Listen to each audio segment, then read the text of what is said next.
So I put the link to the weekly minutes in the chat. If you could add your name there and tell us something about you, for example, or how you're feeling today. For example, if you had a birthday yesterday. Did you have a birthday yesterday, Matt? Not me. Somebody apparently did, but will they own it?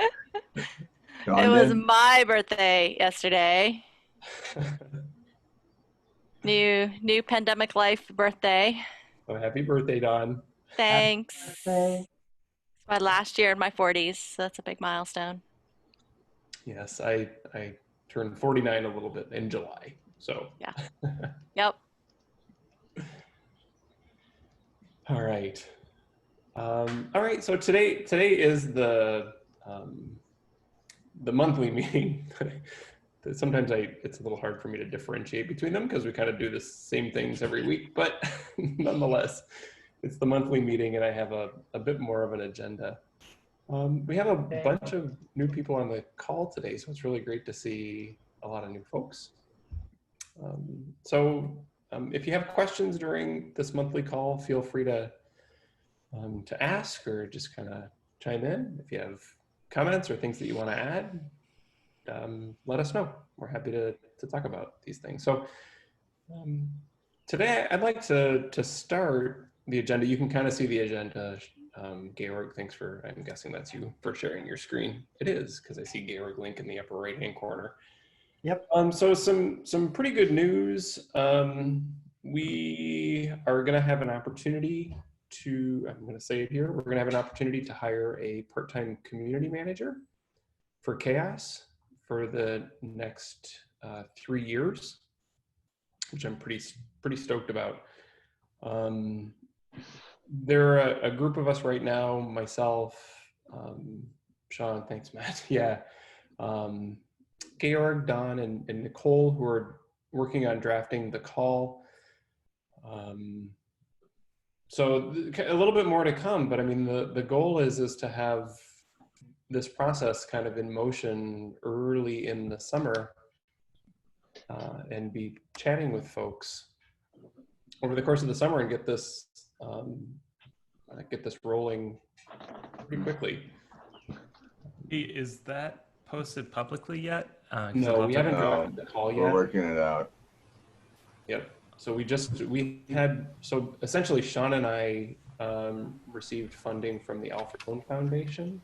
Nice. This is, yep. So in large part about how we do our work. So as part of the drafting of the grant that's going to be going through 3 years, one of the line items is for a part-time community manager in an effort to do a lot of the keep seeing kind of the non-technical things in the community. So whether it's outreach, whether it's taking a look at how the repositories are running. I don't want to kind of over specify what the position is because we still have to draft this in the call, but really working on growing and managing the CHOASS community. So we're pretty excited about that. And yes, thanks to the Sloan Foundation. Does anybody have any questions on that? I mean, more to come, but it's pretty exciting news, I think, to be honest with you. All right, cool. Working group updates. I know that I put value and app ecosystem kind of at the top because I think there might be some things to report back. Value, Matt, do you want to kind of tell us what's going on there? Yeah, we made some good momentum on shifting from the previous mission to the current one. I think we're in a state of discussing the existing metrics and how they fit into the new genre of what we're after when it comes to value as a monetary evaluation in an organization. And there have been a couple specific conversations about metrics. So I think the call to action for everyone is to grab those metrics and discuss how they fit in. I think the next milestone we're going to hit is choosing what the focus groups are and how to think about that. I'm going to open an issue for that this week because, yeah, got some inspiration from podcasting this morning with Georg and a few others. So, and Don, of course. So, yeah, I think we're at a state where the other thing that's on my mind on that front is with the new framing, I've been trying to think about how to make a call to action for other people in industry to jump in and just start to share their stories in GitHub issues, and start to group those into metrics as well.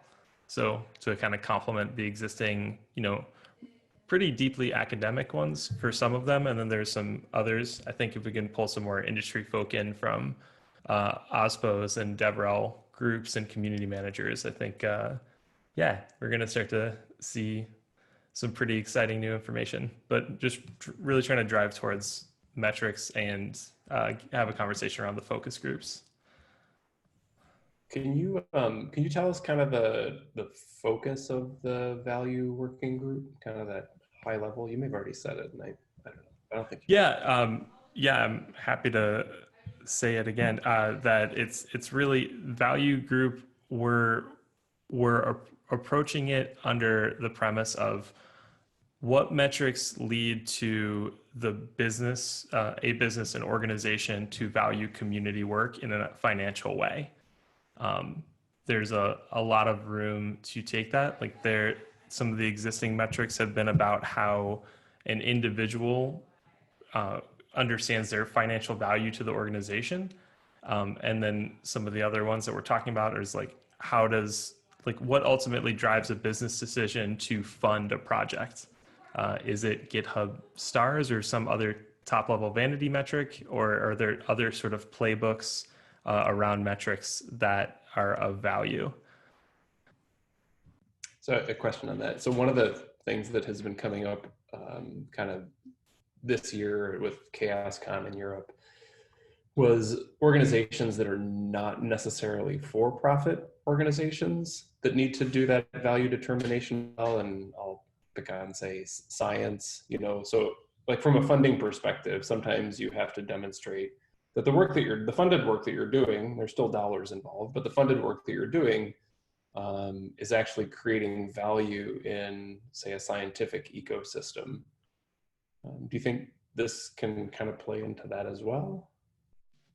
You have to demonstrate to the funder. Yeah, sorry. Yeah, I think it's been positioned as like, if it's one step removed from financial incentive to fund community work, then the answer is yes.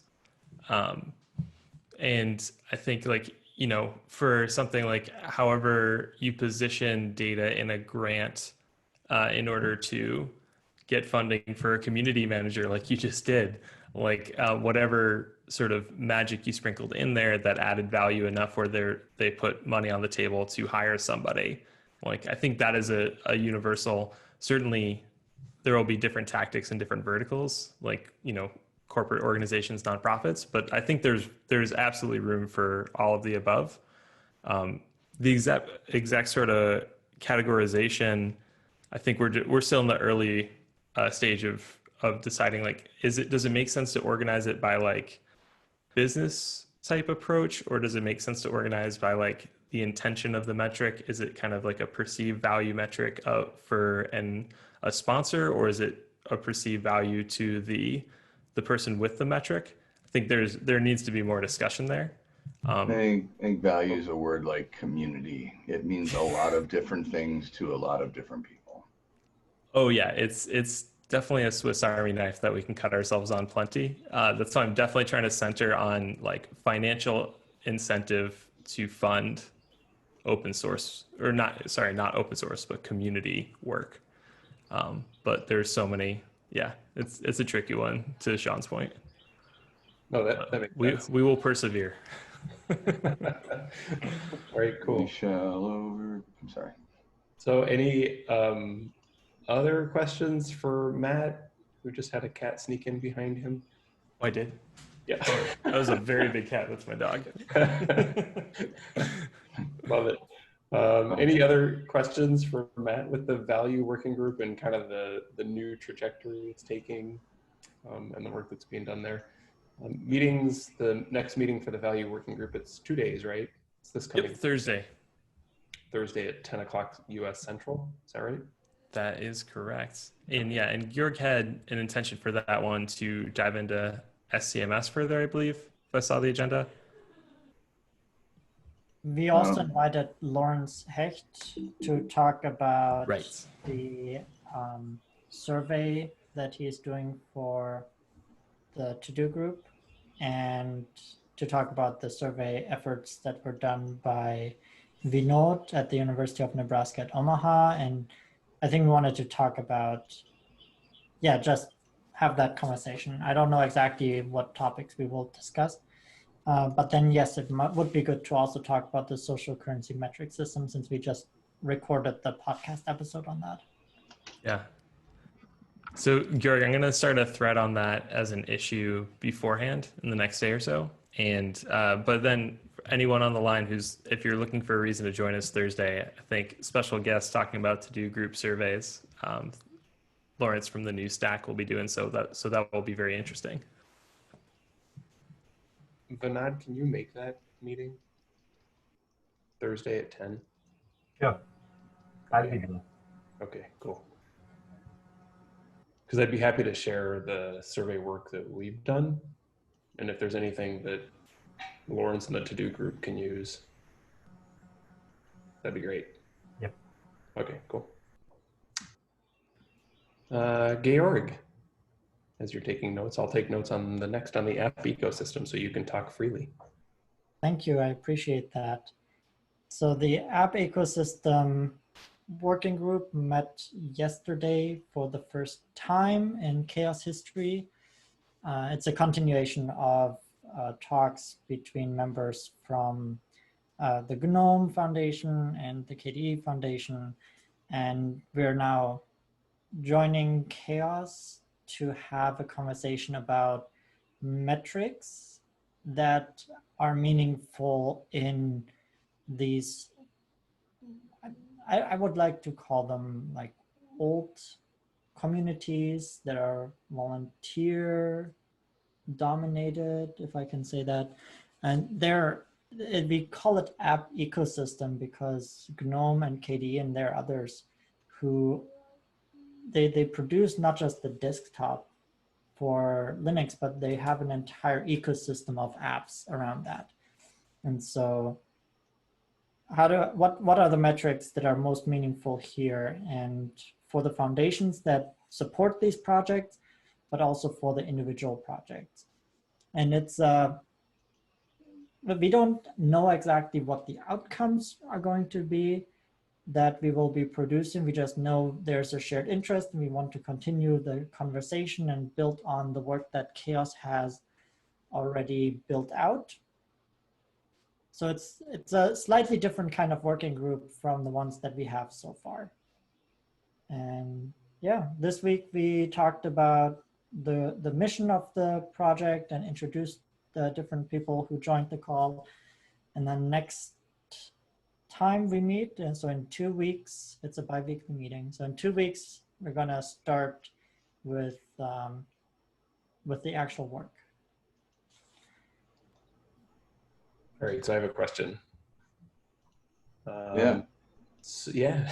So we talked about working group last week because it is uniquely different than the other 5 working groups that we have at the moment. You talked about calling it like a task force or a something. Well, so whatever it might be called, do you think that there's an incentive to kind of have a time-bounded space for this work?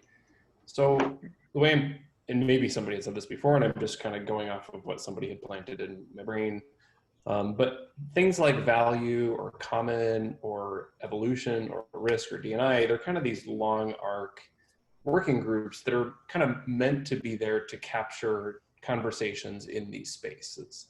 So for example, like as Matt was just talking about value, the value working group, for the value working group to exist for 2 to 3 to 4, whatever, kind of indefinitely makes sense because it's an ongoing way to capture the discussion around value. And same with DNI and same with risk, that these are kind of these long arc working groups, and they're intended to always kind of capture the conversation.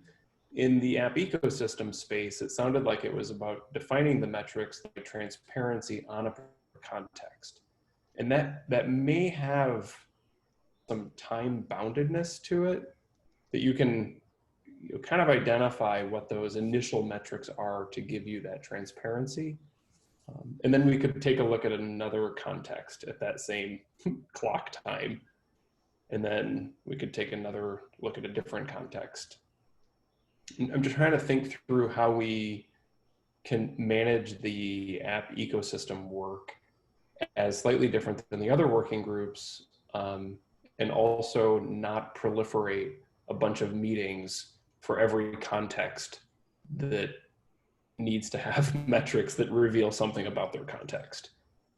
Because we don't want 10 additional meetings for the app ecosystem, for scientific software, for, that's 2. So I'm 20% of the way there, but 8 others as well that during the week, we would just have an overabundance of meetings that are looking to, did any of that make any sense?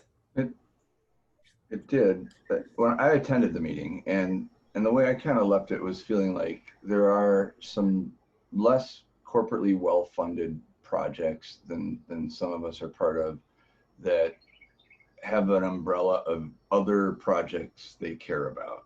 And it's, the desktops care about the apps that are deployed on them and want to understand health and sustainability of those ecosystems. So I think what I walked away from it thinking is we're going to talk a little bit more about what the group is next time, but it may be helpful to show, and I think, I'm not sure if we agreed to, but there was certainly a discussion that it may be helpful to simply apply CHAOSS metrics from Grimoire Lab and Augur to the collection of repositories that these, I think there's 2 main desktop reps that were there, care about, and see how we can help them make sense of the health and sustainability of their app ecosystem with what they have, was number 1. And number 2 was, there was some thought that if there are metrics they determine they care about, they would ask a working group in that area to work with them to develop it. Those were my takeaways. There wasn't any explicit discussion of permanence of the group, but that it definitely seems like a different kind of group than the other ones. Does anybody else have thoughts on this? Uncovered it for me. Those are your thoughts too? Well, it's especially that one sentence he said about there has been no conversation about the term boundedness. So I don't have an answer for you. Then rephrase my statement as a question, then. It's just something to carry forward, I think. So I think there's a lot of value in taking a look at the suite. It sounds like this is what is kind of going on, the suite of CHAOSS metrics and the tooling that's available, and providing kind of that initial look at the repositories that are meaningful to this particular context. Is that right? Mm-hmm. Yeah. And so that's that. I'm sorry, what was that, Gary? I said I don't know the answer. Oh, you don't know the answer. It's Okay. evolving. Well, okay, then I won't speculate beyond. I mean, I think to some extent the people who were there that were not familiar with CHAOSS really want to understand what we're doing, and so we started with referring them to the websites and things. But okay. I do think this is a group that's not going to be probably developing metrics like the other working groups do. I think these are more, my sense was, they're more like communities that we can work with to understand the utility of our metrics and potentially identify new metrics with, and to help them. I don't know, I think CHAOSS is going to help them, and learning about CHAOSS will help them, but they're not there because they already understand the challenge of common metrics definitions. Okay. They're there because they need help, was my sense, which is very different than the other working groups. So what if we renamed this working group like apply with an exclamation mark at the end, like apply metrics, and that's the That's the working group or something a lot. Right. That actually makes a lot of sense. It also sounds more like a user group to me than a working group. You know, it had more of that feel. That's a good analogy. I really like that term, Don. Yeah, I think it's also great to start fostering user groups. Like we have people that are active users and are looking for a place to learn from each other and from us. Mm-hmm. Yeah, I like the idea of having more spaces for users, but I do think we need to be careful not to commingle that with the working groups necessarily. Right. All right, that's cool. Great. Any other comments from the app ecosystem user group? Or comments for? All right, I'm kind of watching time. I'm gonna skip down to common at this point because Don has added some. Don, do you want to talk about that? Yeah, sure. I mainly added the notes so I wouldn't forget what I wanted to talk about. So the types of contributions metric we've proposed as one of the rolling metric releases. And I just looked, and that issue for that metric has been open for just over a month. So, and we made what I think was probably the last change we needed to make in the last meeting. And I just merged your pull request, Matt. I just saw that I'd forgotten to do that. So I think that one might be ready for the rolling release. So I love to comment on the issue to get Kevin's thoughts on what we need to do next to actually get that as part of the rolling release. So we did that in the last common working group meeting, and then we've also been continuing to advance the time to close metric. So we used part of the meeting as just sort of a working session within that document to advance that metric and get it in better shape. And we made a ton of progress, actually. Cool. Right on.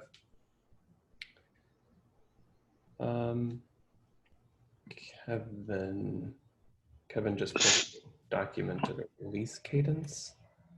So that's the document you provided. Provides kind of the general overall guidance for how we are going to be doing releases in the future.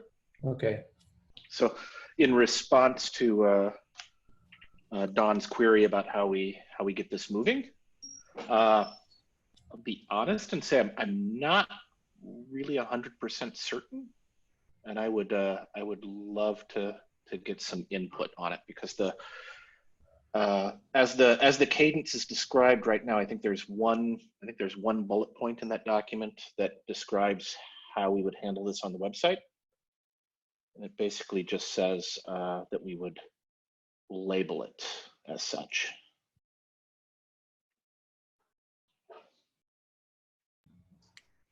Is that something we want to talk about in this meeting, or do we want to? I would be happy to talk about it and out of band if we'd Okay. like to take it elsewhere, or here is fine as well. Whatever is decided, I would appreciate if we could add it to the community handbook so that we have it documented here.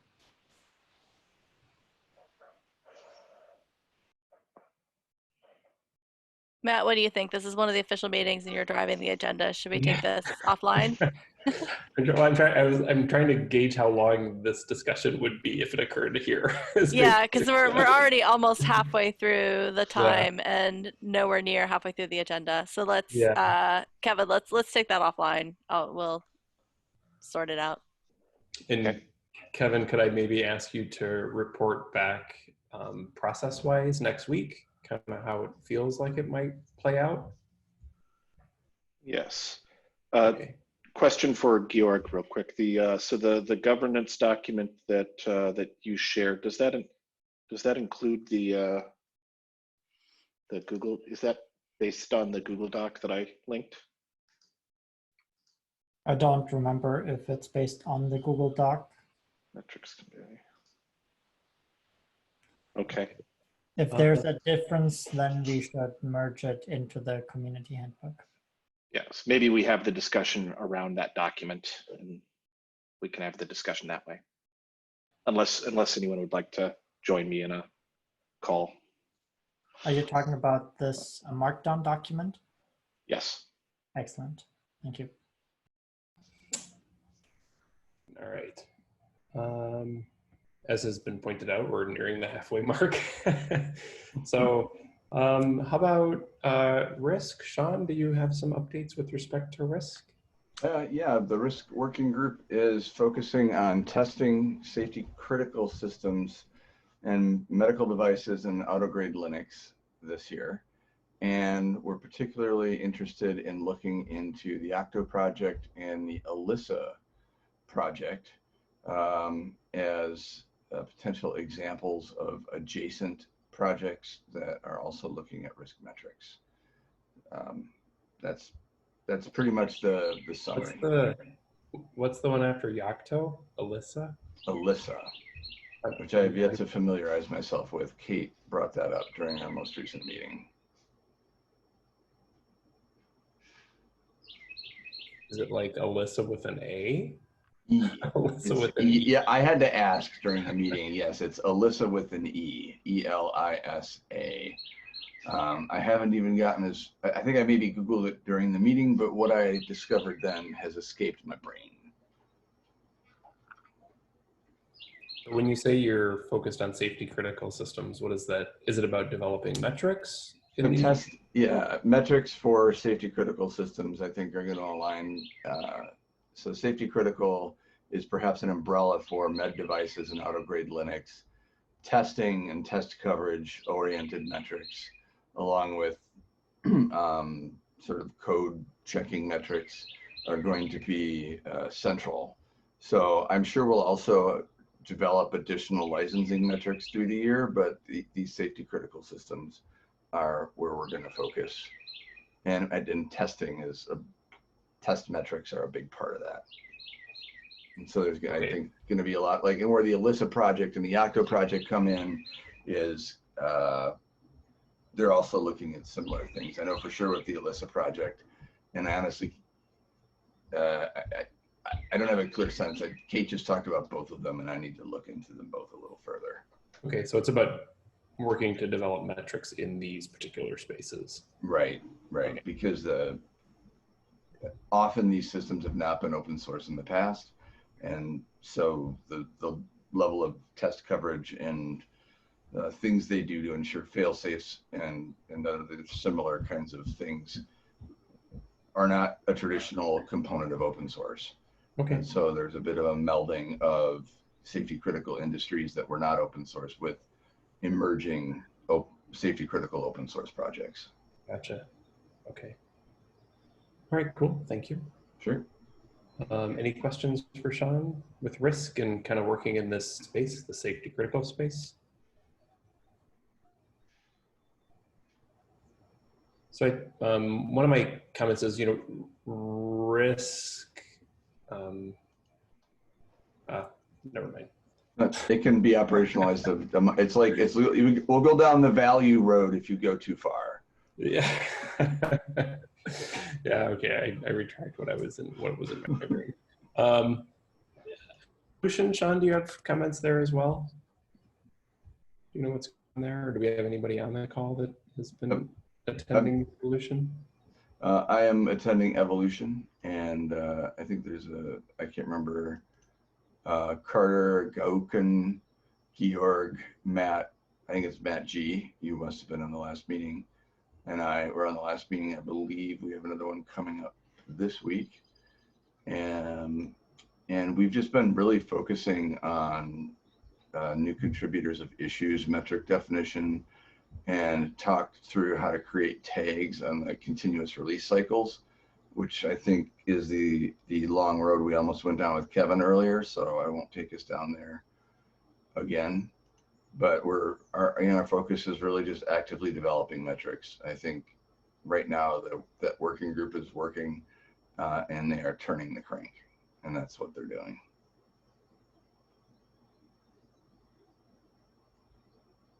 Georg, you have anything to add? Okay. Nope. I think we have been producing a lot of good new metrics, and we are on a roll. So let's keep it going. My comment with Evolution is there have been comments in the past that a lot of the tooling like Augur and Grimoire Lab are already producing a lot of metrics that are evolution-y. Yeah, yeah, I think that case is, yeah, for sure. Evolution's kind of, Yep. they're the activity metrics that people have been measuring software with for a long time in many cases. Yeah, so I think this working group has a chance to kind of go backwards in the way that a metric could be identified. Basically just saying, hey, it's deployed in a tool. Let's just take a second and define what that is in the tool. And, so I think, yeah.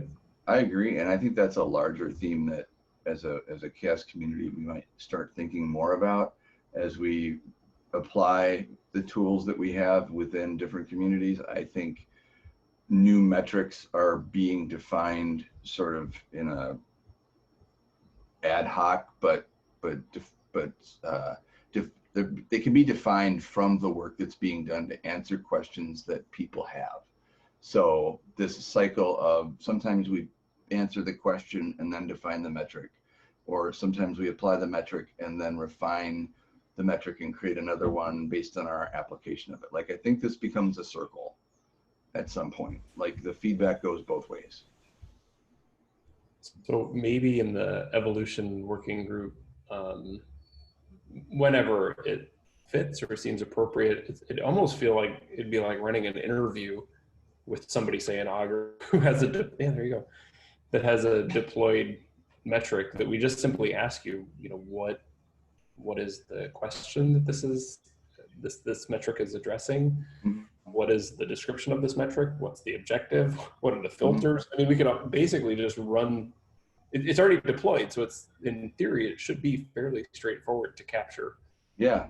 Yeah. We've already done the work. So yeah. I think in theory, and I don't think very far from reality either. Cool. All right, great. Thank you. How about D&I? I'm sorry, did anybody have questions for Sean with respect to evolution? Okay, good. Diversity and inclusion? So there are two streams of work being advanced in the diversity and inclusion working group. One is documentation accessibility. It's a metric about how well our documentation is accessible. And this exploded as we went into the weeds. And so we are now splitting this up into 3 separate metrics. One focusing on the technical aspects, like, is it screen readable? Can we have a voice interpretation of the documentation? Is it something you can open on a phone? There's another documentation accessibility one about the way the content is structured and the way that it's presented. And is it searchable? Can you find what you're looking for? And then there is another one, the third one, where we specifically go into details for different people's abilities. So how do we accommodate the different requirements that people themselves bring to the documentation and their understanding? That's the best I can summarize it. We're still working through it. The second stream of work is the badging, the events badging project. And so every 2 weeks, we get a report out in the community on the progress there. And I think Matt Snell can talk more about what's happening here. Matt, do you have comments? I see you're unmuted, but Sorry about that. I thought I turned my mic on, but I didn't. Hi, everybody. So my idea of the D&I badging right now is that we're spending a lot of our D&I badging time either doing framework or governance kind of things, or mostly just reviewing proposals and proposal drafts. So we're getting ready to look at having a summer code student and possibly an outreachy student. And I'm really excited about that. The other thing that Georg, thank you for reminding me. We need, once we get those metrics kind of in a stable state, we need to update the D&I badging requirements to that. So that's great to have those changes so that we can do a little more targeted advance. So that's all we have for D&I badging for now. At least all I have. Thank you. Thanks, Matt. I will say the kind of seeing the work that's going on in the badging program, it's really nice. It's I just call it slow and steady, so always kind of moving forward, which is great. So thanks for your work on that, Matt and Sala, who I don't think is on the call today, but I'm doing some great work on that. Okay, so I had one question for you, Georg. Wasn't there a metric called readability? Readability is somewhere in one of these technical aspects of content structure. But There yes, wasn't a single metric called readability? Could have sworn maybe there is. Okay. We'll have to look at that during the next meeting. Okay. I'm looking at my list right now. It hasn't been released. All right, no, maybe the only reason it just sounds familiar to me, and there may be some work that's already been done in there that can be pulled over. There's I can't find any metric called readability in the work group. Okay. In the whole repo. All right, never mind then. Just bad memory. Okay, thank you, Georg. Any questions for Georg or Matt or anybody who's part of the diversity and inclusion work? All right, great. Software, Augur, Sean, do you have any updates you want to tell us that any big things that have been happening in the last month with Augur? Thanks, Matt. Sean Geiger. I muted myself because there was some lawn equipment passing through. Yes. I don't know why people do so much work on their lawns. Actually, the last Augur call would be a great one to review. If you were going to pick one Augur call to review, it would be the one from last week, because we went over a lot of the work that we're doing with Jupyter notebooks to help people extract some of the data that's in Augur but isn't revealed yet through our dashboard. We also talked about our new release, which includes a lot of improvements to workers, ease of installation, as well as a full Docker Compose script that would actually let you just build Augur, all of the constituent parts of Augur. And we have overhauled, simplified, updated our documentation to reflect the refactoring that we did to make Augur easier for people to get started with, and also easier to contribute to over time. And of course, we're excited about the possibility of Google Summer of Code students as well. And any day now, there should be a full new release of Augur. So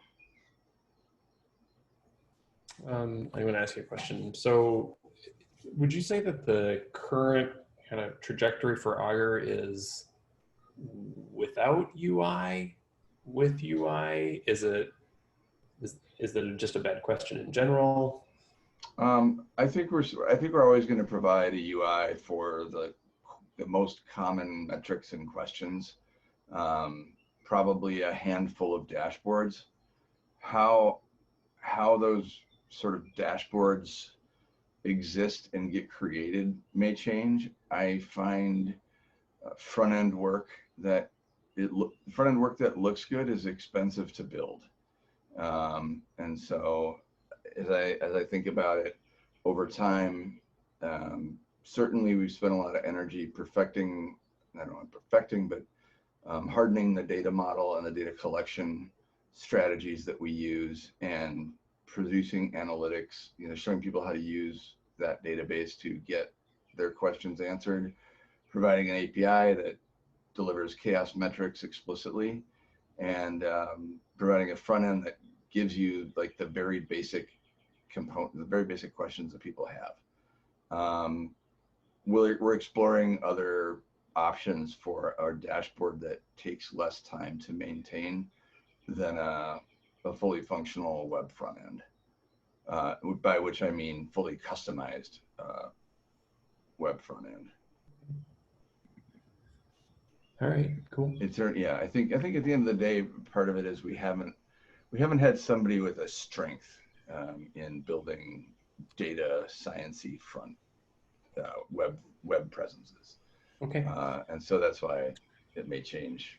What we do might change. We're looking at Grafana, but I haven't set that direction. It wasn't a question to lead you to build a UI or to. No. It's but it is something. It's something that we actively talk about a lot. Okay. So there was, like right now we're keeping it stable while we focus on our Slackbot notifier and getting a release out this week, getting our Slackbot released by the end of the month with all of the things that you need so that you don't get 1,000 notifications an hour. Okay, cool. Questions for Sean with Augur? All right, cool. Thank you, Sean. Grimoire Lab, Gary, we have what? And who else do we have on the call? I see Santi is on the call. Santi. And Santi would be much better equipped to talk about what's happening in the Grimoire Lab. Oh, Daniel's on as well. Hello there. Yeah. I've been a bit out of topic during the last weeks, focusing on some of the Inner Source Commons meetings happening next week. So the only thing I know that is happening in Grimoire Lab is the Google Summer of Code candidates. So we are still in the same process. Apart from this, I cannot add anything else. So Santi is probably our candidate for this. Fair enough.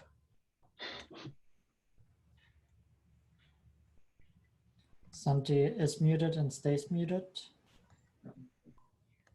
Okay, if there's, Santi. we can always capture these next week as well. Yep. Mostly just technical updates. Okay. Any questions for Grimoire Lab? It would have to be about Google Summer Code. We just had our meeting, this one. So yeah, it was really nice. The meeting just prior to this, I will say it was a great meeting because it was working through kind of community-driven questions in terms of just the install via Docker. I thought it was a great working session on trying to solve issues around just getting it installed. So thanks. That was I thought a great session. So outreach, Garrett, do you have anything to say about the podcast at all? no. Of course, I always have stuff to say. We recorded the second episode this morning, so I will edit it this weekend when I have time for that. The first episode we shared on the mailing list, so if you didn't see it, go back to the archive. I recommend listening to it. We are working with the Code Fund Podcast Network and looking to onboard there to get more administrative support and to offload some of the management work that needs to happen around editing and the show notes and all that. The next episode, we were just talking about it at the end of the last recording. The next episode we would like to have on Augur. So Sean, I'm gonna reach out to you to invite you. Yeah, are you doing the podcast at the same time every week here?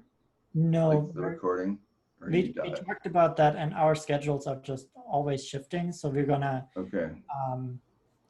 do a doodle for every episode. Okay. Yeah, and I almost was a co-host this morning, but I had another meeting pop up, which is hard to schedule people. So yeah, no worries. But I'm still interested in that and happy to focus on Augur next week. Yep. So next time I would invite you as a guest, and then after that you can join regularly as a host. We now with you we would have 6 hosts. So are would we- currently Matt Broberg, Matt German-Prey, Don Foster, Vania Logan, Sean, and me. So do we plan to rotate, or do we plan to all 6 be around chatting with whomever's there every time? it's a community podcast and I want to rotate. So Okay, all it right, seems like having 3 on seems to work really well. all right. At least that was the experience today. If we Okay. have 2 on, at least 2, I would always like to have at least 2 on. But then this time Matt wasn't there. And then next time, maybe I won't be there. Well, we'll rotate. Okay, all right. Nope, perfect. Thanks for answering that as we run closer to out of time. Oh. Yep. And then also we have the logo contest. I'm just gonna show this real quick. We have some really great submissions. And the one that we like the best is Lewis's submission. Anna and Valerio were close up. So my question, Matt, is can we just go ahead and do this, or should we talk with the Linux Foundation to make sure we're not diluting the brand that they own? The latter. Okay. So for example, in Lewis's, I'm guessing the O won't work. Yeah. We'll figure it out. Yep. Okay, so that's the next step here, to reach out to the Linux Foundation and make sure that we are compliant with the. No, I saw you say that, and that's, yeah, I totally agree. Okay, so that's the podcast. Have you, not to open a can of worms, but have you thought about, again, like hosting the podcasts and how that would go about on the website?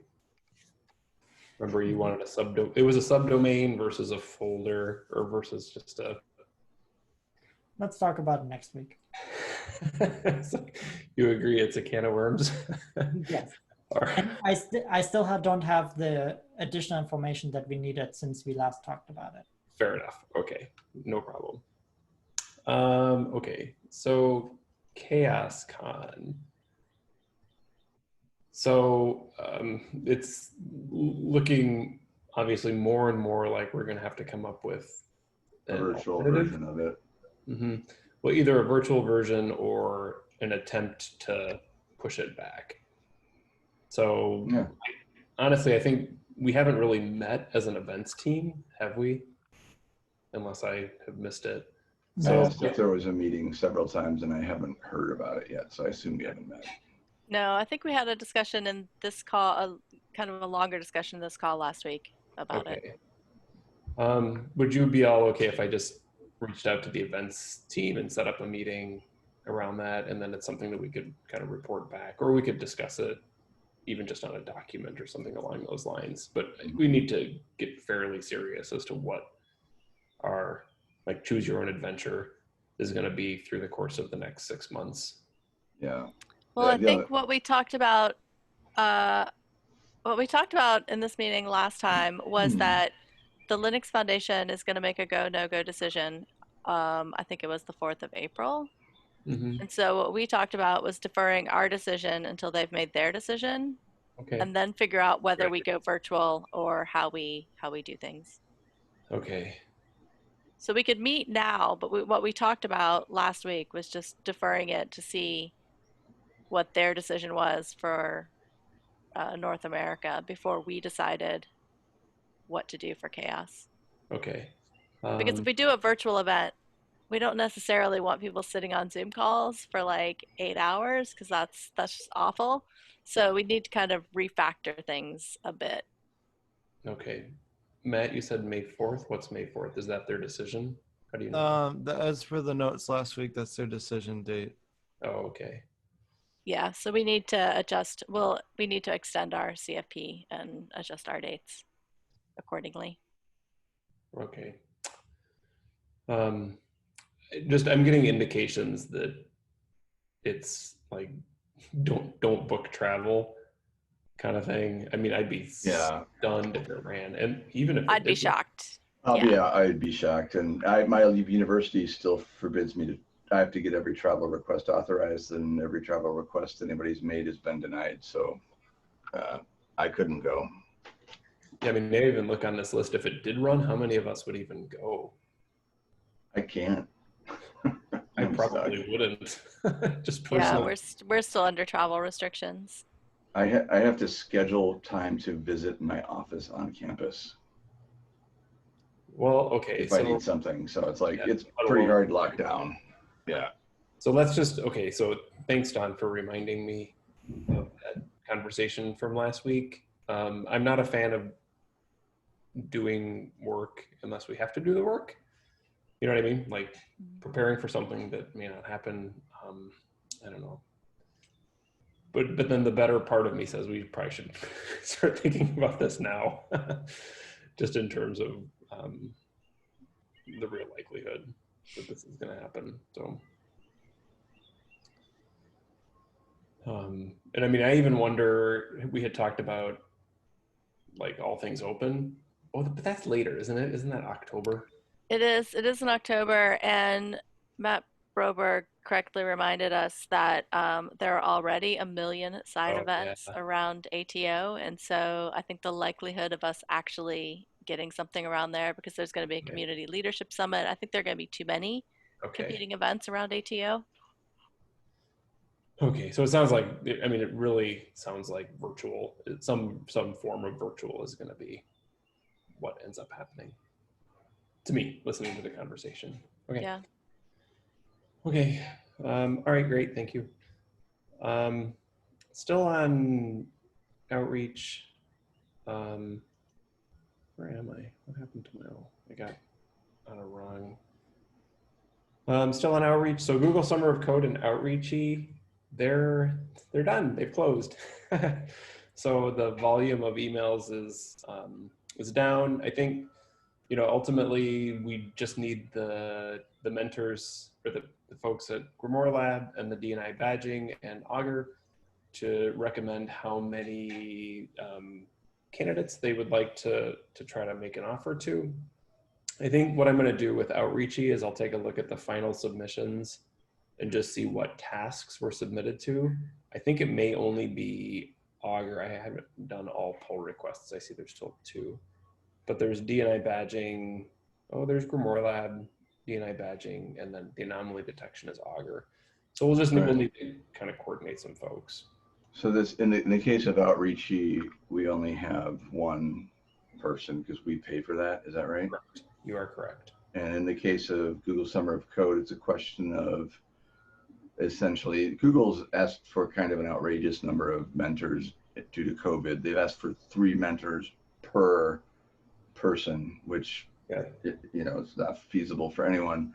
But we have to decide sometime soon, by I think April 21st, how many we're going to ask for. And I don't know if Grimoire Lab's done reviewing theirs, but we have 8 really solid ones. So, and I don't think we're going to handle that many. I think we're going to cap ourselves at a 5.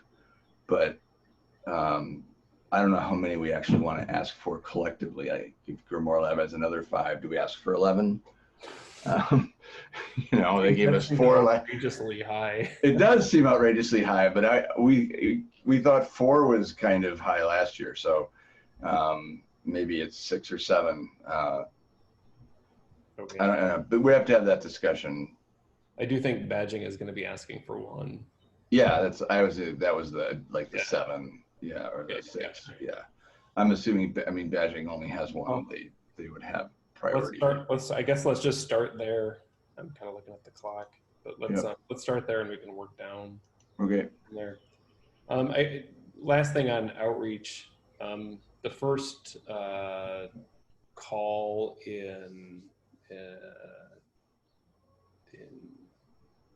Asia is scheduled for tomorrow, so which is great. So I've been able to coordinate a time with King, who's in China, and it's going to be really the first. Is that on the CHOASS calendar? It's not. I mean, I was just kind of coordinating, trying to just coordinate a time with him that would work, and then he's been doing kind of outreach on his end based on. did you already post it on the mailing list? I'm not up to date with my mailing. I haven't. I mean, like I literally got this done just in the last, like, just really recently. So kind of to Don's point, I'll just kind of see how it goes first. And then from that point, I'll start posting it.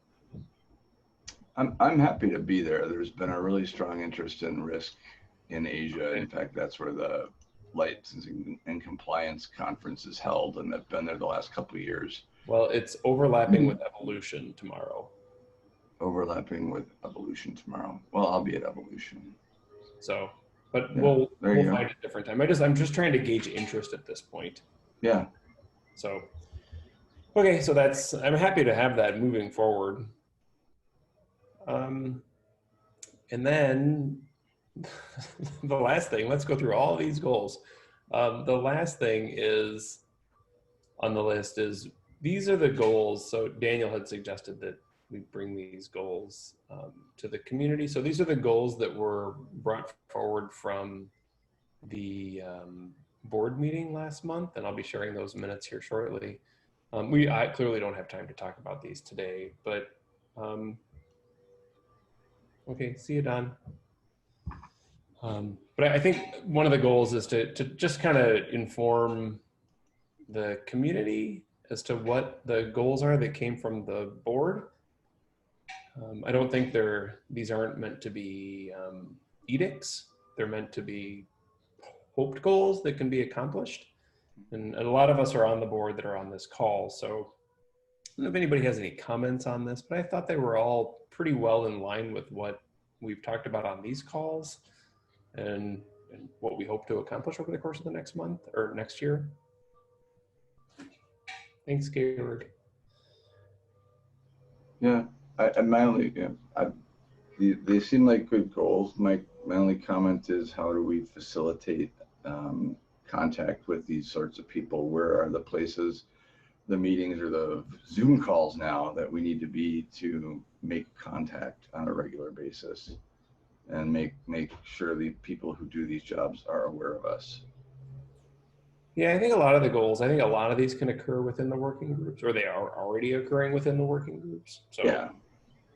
I mean, I suppose it's not terribly surprising that a number of us who are on the board also attend these weekly meetings, and they tend to line up with the work that we're doing with the proposed goals. So, but presumably the fact that all three of these goals include OSPOs effectively means that we want to widen the pool of OSPOs involved in working on CHAOSS or possibly employing CHAOSS metrics, right? So I guess strategically, my question is, how do we facilitate the growth of that connection? Of the OSPO goal. So one of the, I mean, honestly, the first connection that I see is Thursday in the value group. There's a member from Tadug that's going to be joining, Lauren. And so that may be a nice first entry. Just OSPOs via value. I was thinking that's at least a good point of connection. So to start. I agree. Okay, we are at 12 noon. I really appreciate everybody's coming. This is an amazing list of people, so thanks everybody for coming. And we will see you all tomorrow, next day, next week, whatever it might be. Yes, see you all later. Good to see everyone. Yeah, likewise. Take care, everybody. Thanks, everyone. Take care. Bye. Bye.